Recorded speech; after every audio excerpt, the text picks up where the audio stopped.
Welcome to Epiphany. You might be a little bit familiar with the concept of Epiphany before you're familiar with the liturgical season of Epiphany. But technically, the word Epiphany means this straight out of the dictionary. It's a noun. It means a moment of sudden revelation or insight. You ever had one of those? I have definitely had one of those. They usually hit me when I'm mowing the grass. I don't know why, what it is about just that meditative process of mowing the lawn. That's when all the epiphanies happen. I think it's fine, or when I'm driving. Usually they happen to me when I can't do anything with them. You know, I'm driving, I'm mowing, I'm working, doing dishes, doing something, and that's when the epiphanies hit. Those little insights, and you're like, oh, now I get it. Now I know what I got to do. Now I should write that down, but I'm driving, so I can't, kind of a thing. So then I'll voice text it to somebody. Hey, just had an epiphany. I need to tell you this. So epiphanies happen. There's the grand epiphany of God being revealed to us in the nature of Christ, which is kind of the season. And then there's small epiphanies that we do have. And all of these epiphanies are important. Now I remember as a kid, Saturday morning cartoons. Does anybody remember Saturday morning cartoons? That was the best, wasn't it? Like, I don't know when that died. But I remember you've got school all week. You can catch a few cartoons right before school if you get up early enough. And then you can watch a few cartoons. But Saturday morning, that's when you woke up and you got your big, huge, salad bowl full of cereal.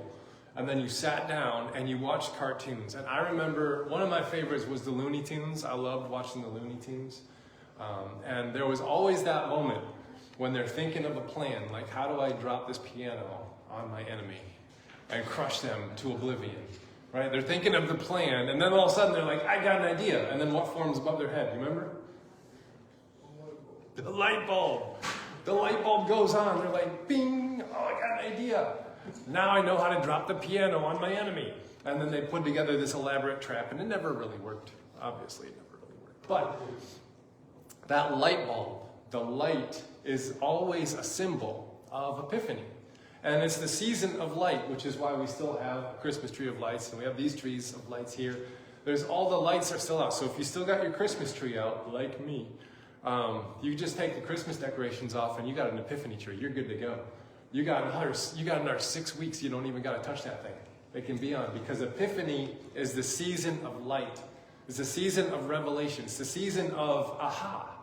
Now I figured this out. Now I got it. Now I understand. And so we have these small epiphanies that happen to us, whether we're, mowing the grass or, we're out and about and doing our thing. And then all of a sudden, that thing that we've been mulling on in our brain, all of a sudden we get a little bit of an insight on it. And we say, okay, I think I know what I need to do here. I think I know what's going on next. Now, some epiphanies are not all that great. I don't know if you've ever had an epiphany that wasn't all that great, but it maybe revealed something about you, like a light came on in you and you're like, ooh, that's a part of me that I don't like.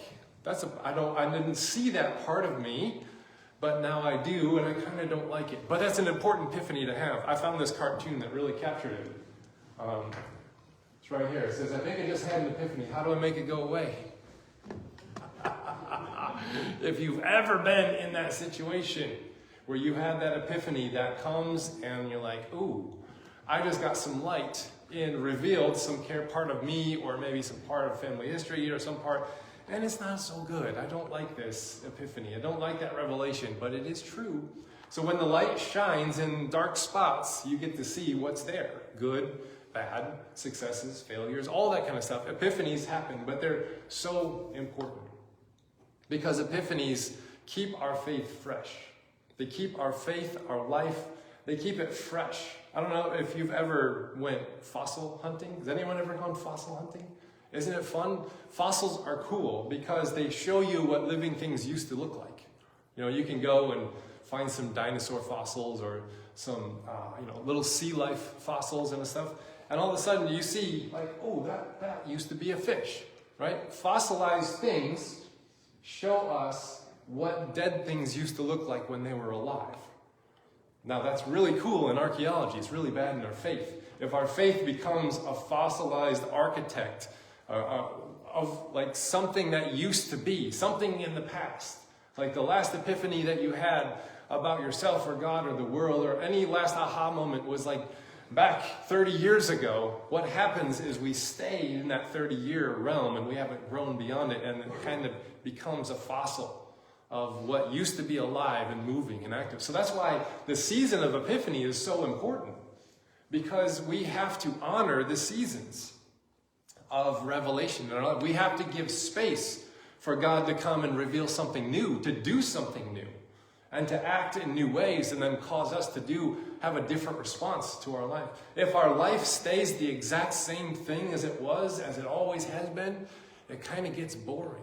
Anybody ever get bored with life? You're just kind of like, I've been stuck indoors because it's cold outside, and I've got this cabin fever. I'm going to escape to the Bahamas or something. Like, get away, take a vacation.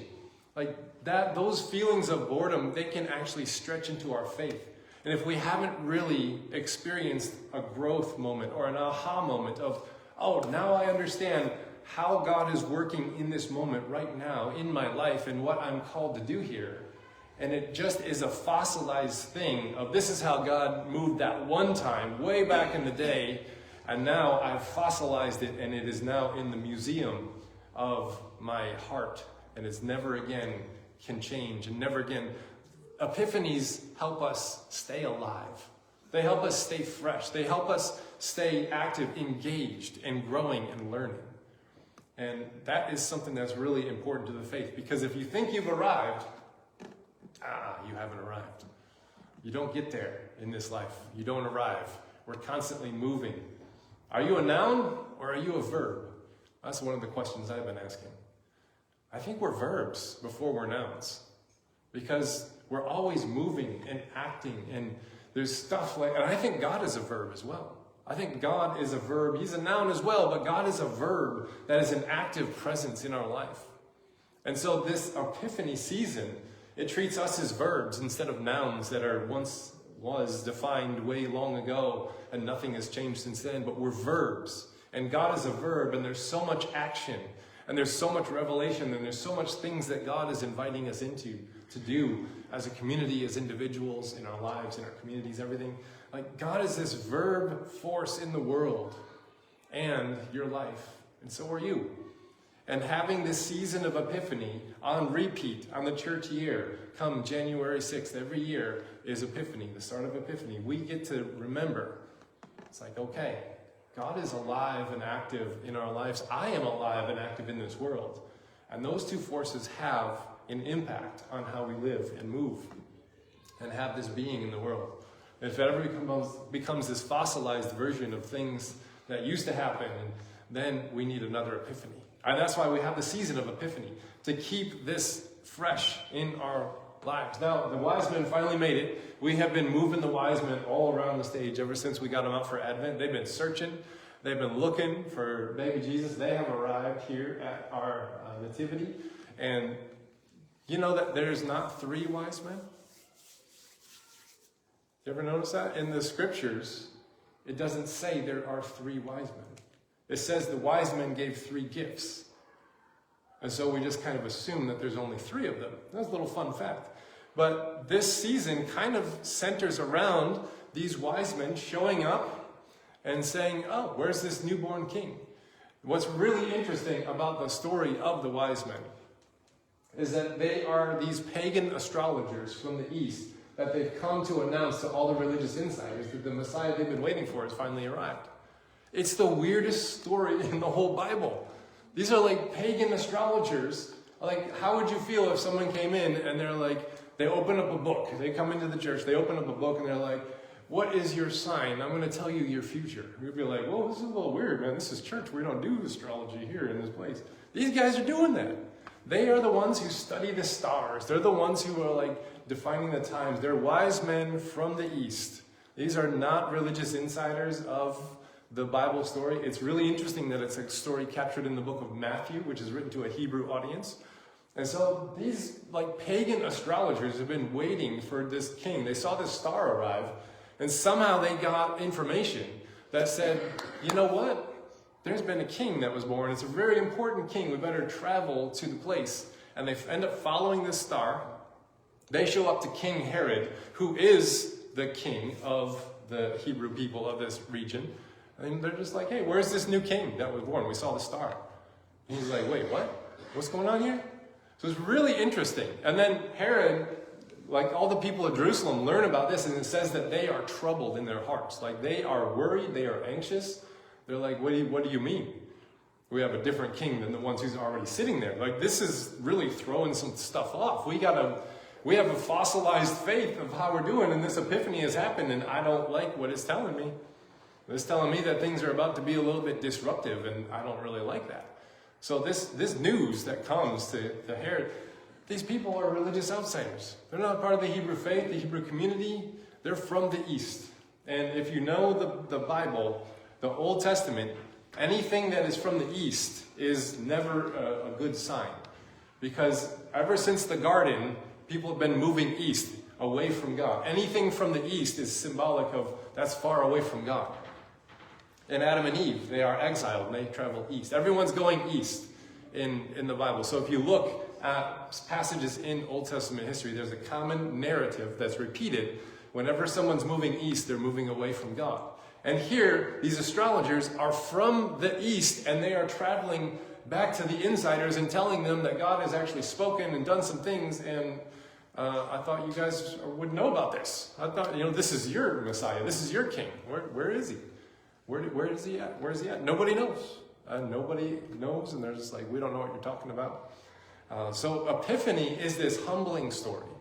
It's a really humbling story that God speaks and moves and reveals both outside and inside of the expectations and limitations that we place on God. Can God speak in science? Can God speak in biology? Can God speak through history? Can God speak in the academy? Can God speak in the halls of our institutions? Can God speak anywhere outside of a church? Absolutely. Can God speak inside the church? Absolutely. Can God speak in your life and my life and somebody down on the street who's never set foot inside of a church? Can God speak to those people? Yes. This story reveals that it is not just the insiders club that have this monopoly on God's presence and voice and action, but that we are supposed to dial in as a community to what God is doing in and around us, and then say, how do we partner with what God is doing? God is not contained inside of this building and inside of our hearts and inside of this room. God is not contained in here. God is all places and active and working in all people.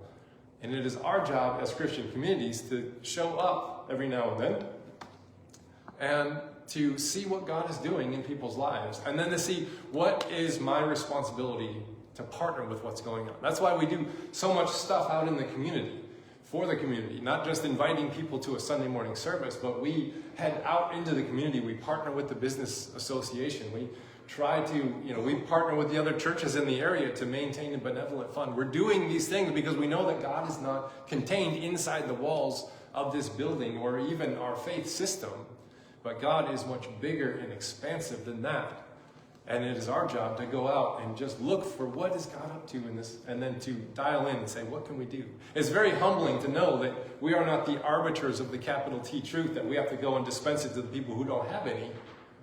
But it's very humbling to realize we are actually called to partner with people wherever they are, and to say God is actually moving in their life in a very active way. You may or may not have a responsibility to point that out and to maybe even partner with them to say, all right, how can we help? How can we bring you into more of God's action into your life? And it says here, now in our passage, now put the wise men aside for a minute. It says here that everyone is waiting. This passage here, everyone's expecting the Messiah to come soon. And they were eager to know whether John might be the Messiah. We're talking John the Baptist, who wasn't a Baptist, by the way. He was not a Baptist. The Baptist didn't exist until like the 1800s or something like that. But John was not a Baptist. He just baptized people. So a better title for him is John the Baptizer, because he's baptizing people out in the wilderness. And it says everybody's expecting the Messiah to show up. You know what question I have? Why? That was just my question. Like, why is everybody expecting the Messiah? Like, they've been a people for a couple of millennia now. Ever since Abraham was called out of the land of Ur and sent off to a land that I'll show you later. Like, that's when they were formed. Why is it now? And my first thought was, Well, maybe because the clock was counting down. You ever notice that? The clock has BC and then it has AD. It's like, okay, we're going down, we're counting down. What's driving that expectation? Maybe they're fast approaching the year 0. And they're like, well, obviously the year 0 is when God's going to do something. Fun fact, the year 0 never happened. It went from 1 BC to 1 AD. There was no year 0. So there was kind of like a reverse Y2K. You ever remember that? Don't use your sundials on New Year's Eve of that year.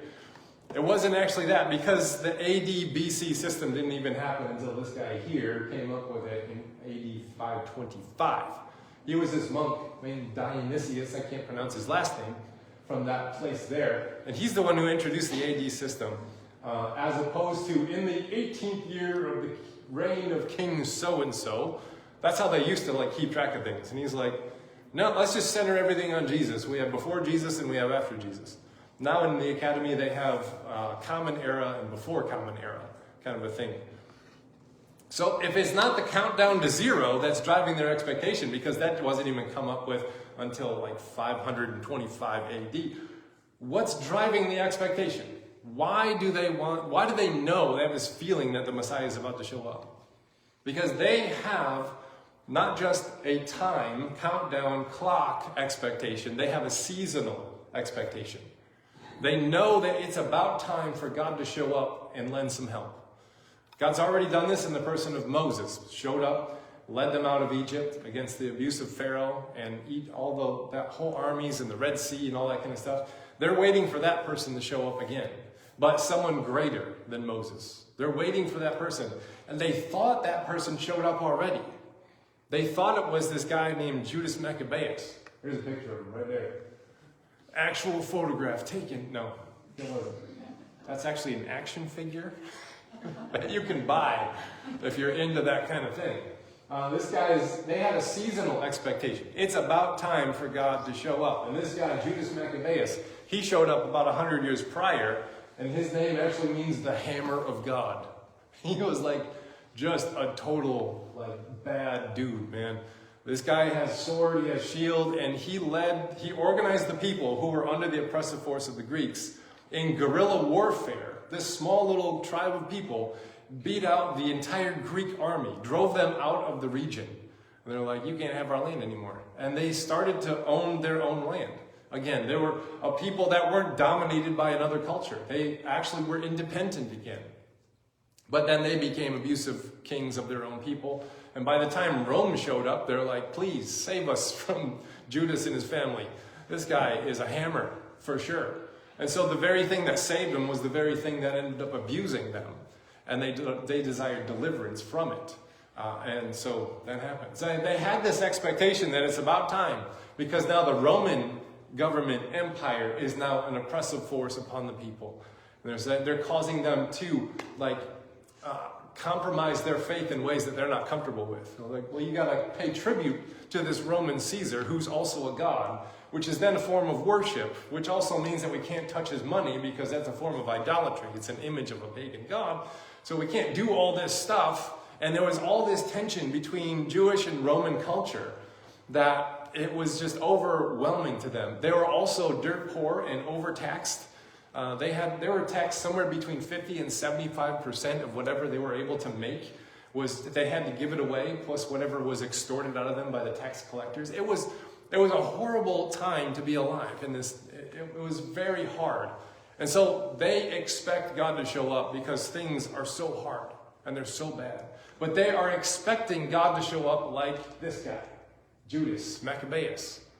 The name Judas, before Judas Iscariot, was actually one of the most popular names. It was great. If you're named Judas, it was like, oh man, you're named after one of our heroes. And it wasn't until Judas Iscariot betrays Jesus that Judas then becomes like, oh, we don't want to name our kid Judas. That's not going to happen. So they have this expectation that God's going to show up in a military leader that's going to rally everyone together and defeat Rome. That's what they want. That's their expectation. The problem with expectations, it's kind of like making cookies. You make Christmas cookies this year? Christmas cookies are great. You punch out these little shapes, right? You do these little shapes and then you decorate them and everything, but you always have like that last little bit of dough that doesn't quite fit in anything, and then it's that weird shaped cookie at the end. It's like shaped like Florida or something. You're just like, what is that one? It's like, that's just the extra dough, didn't want to waste it, kind of a thing. But there wasn't enough of it to do anything. Now, if you notice that expectations are kind of like molds. Your life is like this cookie dough. And then your expectations are like you cutting these little pieces out of it. But our expectations are never able to fully fit all of our life inside of that mold. There's always something that's kind of left out, that's kind of like ignored. And we think we got all of life figured out, right? We think we got it all figured out, everything's running smooth, and they're like, oh, I forgot about this piece of my life over here. Expectations never capture all of the reality. And they had an expectation that God was going to show up and God was going to move in this way. It was going to be a big, huge, victorious thing like Moses and like Judas Maccabeus.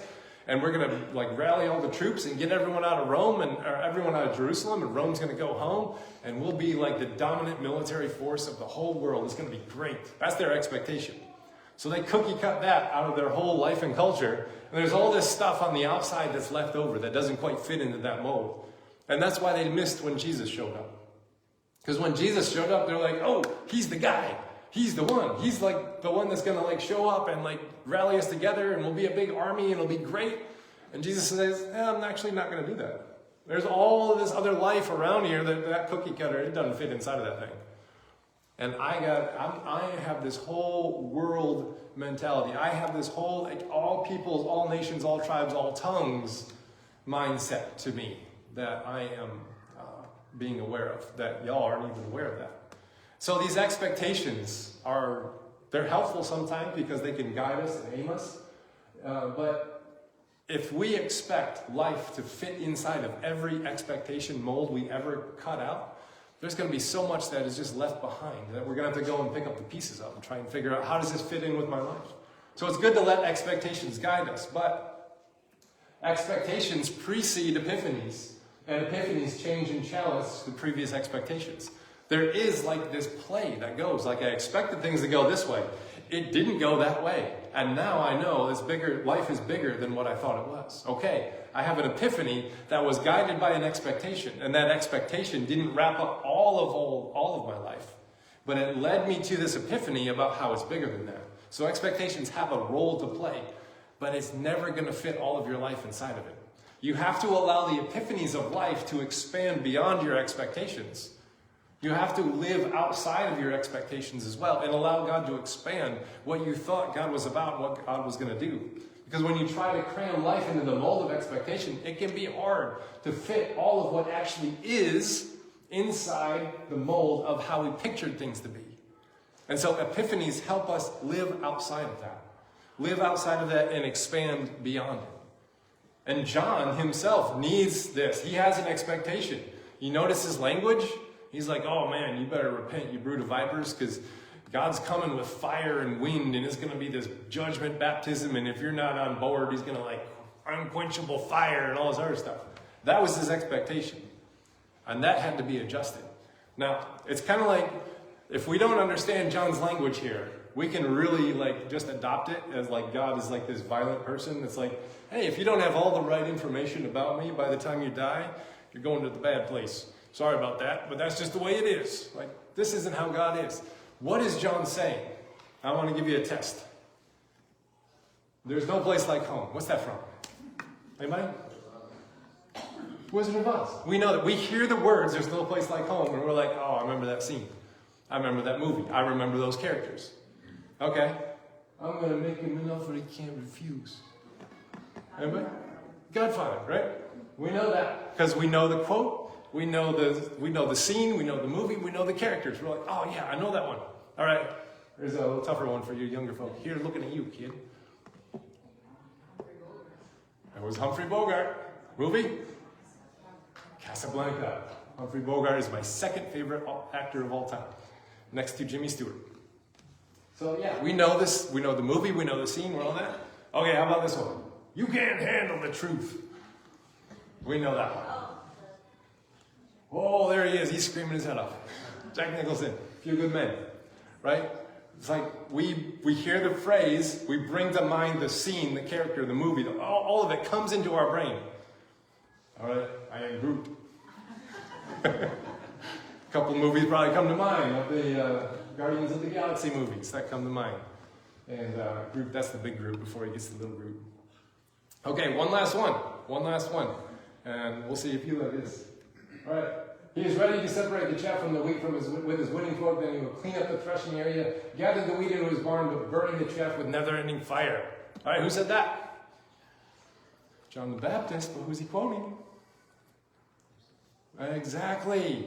Right? If we just think John's just out there coming up with his own stuff, we're not going to see the roots of what he's talking about. He's quoting somebody. He's quoting a couple of people. And so their brains, like our brains, when we see our movie quotes, when they hear a scripture verse quoted, they're like, oh yes, I remember from Isaiah. I remember from Hosea. I remember from Zephaniah. All of these passages.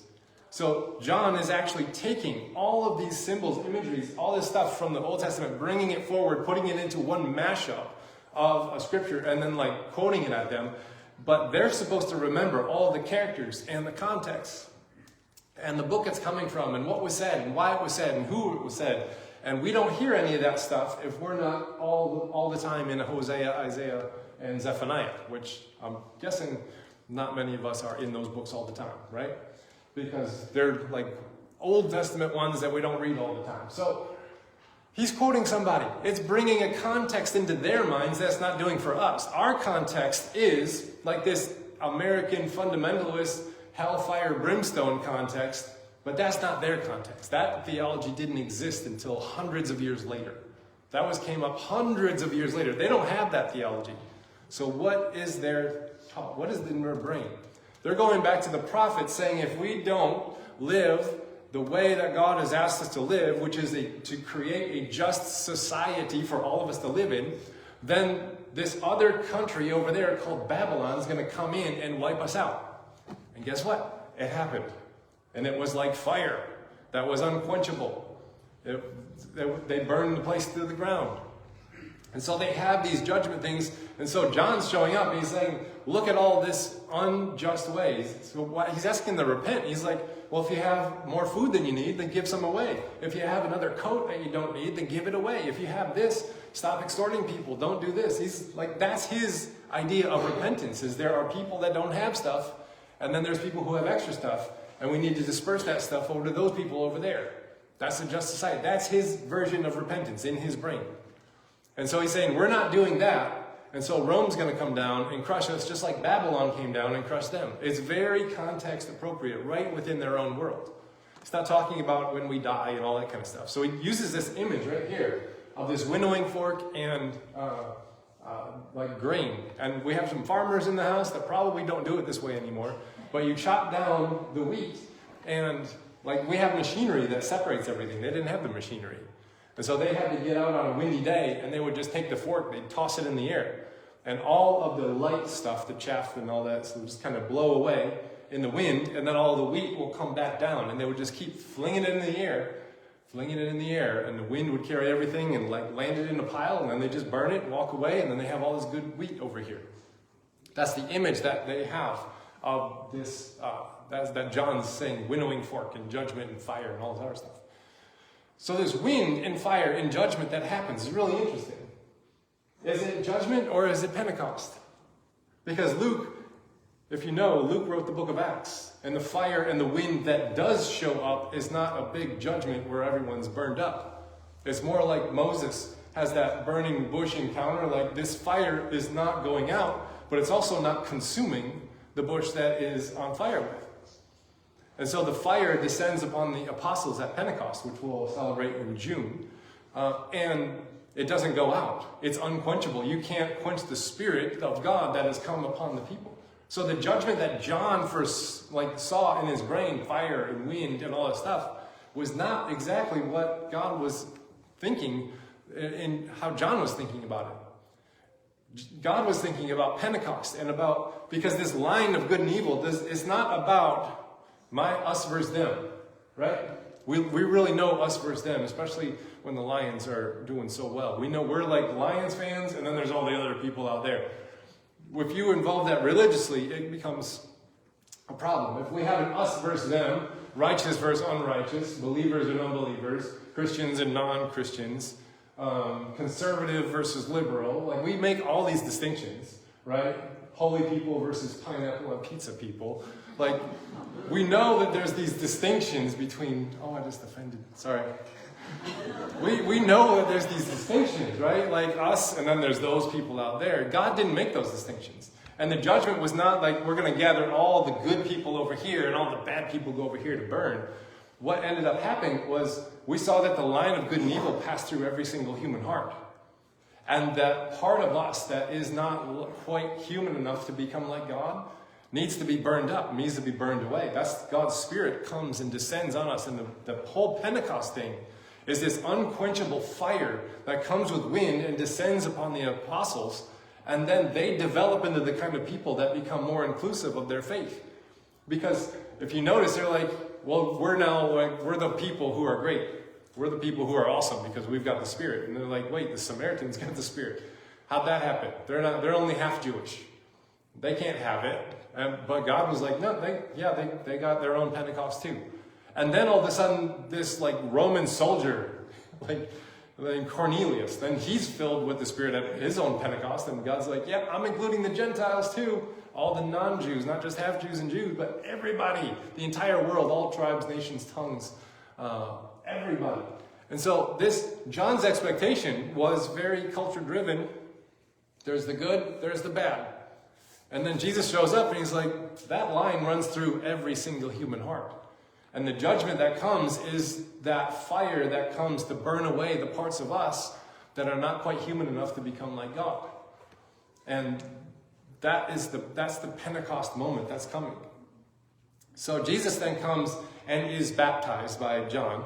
And here's a little phrase I wrote. Jesus is baptized not because he's in the unrighteous camp and converting into the righteous camp, not to define where the line for the righteous camp is so people can then cross over, but he comes, it says, after all the people were baptized, then Jesus was baptized, blessing the waters that we all swam in.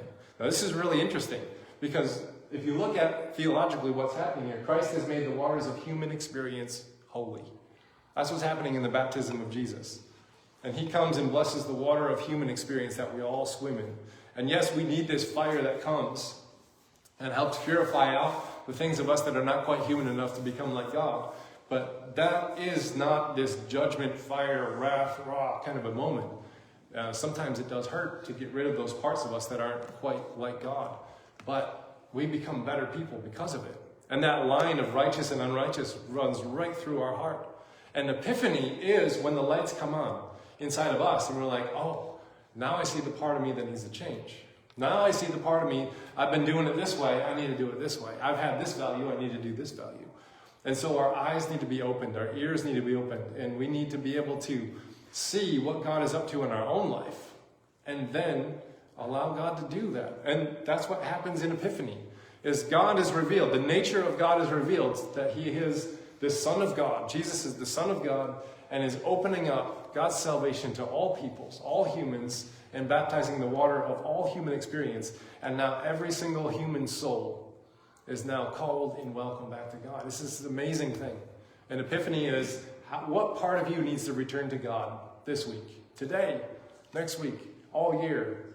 Epiphany is that cycle, that season that allows us to come back and let God's light shine in our lives and show us some cool things about us and show us some things about us that need to change. So our psalm benediction today is Psalm 29, rewritten by Malcolm Guite in sonnet form. And it says this: call us, O Christ, and open up the gate.